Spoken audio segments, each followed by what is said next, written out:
সাল্লাল্লাহু আলাইহি ওয়াসাল্লাম বলেন, মাল্লাম ইয়াশকুরুন নাস লাম ইয়াশকুরুল্লাহ। মানুষের শুকর আদায় করা, সুবহানাল্লাহ। মানুষের কি করো? শুকর আদায় করো। তাহলে আল্লাহর কি হয়ে যাব? শুকর হয়ে যাব। আল্লাহর কি হয়ে যাব? শুকর আদায় হয়ে যাবে। আমার বাবা, আমার মা আমাদেরকে বড় করেছে, আলহামদুলিল্লাহ। আমার মা বাবাকে নেক হায়াতে তৈয়্যিবা নসিব দান করো আল্লাহ।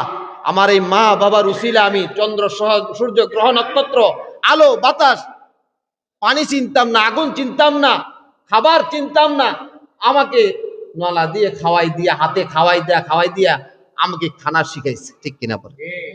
এজন্য মা বাবার কি আদর করা, মায়া করা, ভালোবাসা, মা বাবাকে উহ আহ শব্দর এরকম ভাবে কোনো কষ্ট না দেওয়া, পারবো ইনশাল্লাহ।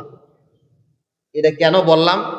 সামনে রমজান আসতেছে, দেখবেন ছেলে কত সুন্দর পোশাক আশাক কিনতেছে, কত সুন্দর ইফতার করতেছে, কত সুন্দর খাবার ইন্তজাম করতেছে সন্তানকে নিয়ে, আর পাশে আমার মা, জনম দুঃখিনী মা, আমার বাবা পরে রয়েছে, তাদের খবর নেয় না। নাউজুবিল্লাহ বলে।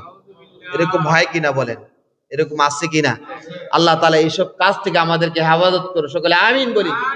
আমার বাজানরা দেখেন, সারা জীবন যদি আমি নেক আমল করি, আমার নেক আমল করতে করতে প্রতিযোগিতার মধ্যে 1 নম্বর হই, আর পিতা মাতাকে যদি কষ্ট দেই, পিতা মাতার খবর না নেই, এই নেক আমল আল্লাহ তাআলার দরবারে গ্রহণযোগ্য হবে না। কি হবে না? গ্রহণযোগ্য হবে না। এই জন্য গ্রহণযোগ্যের জন্য কি করতে হবে? পিতা মাতার খেজমত করতে হবে, মাতাকে মানতে হবে।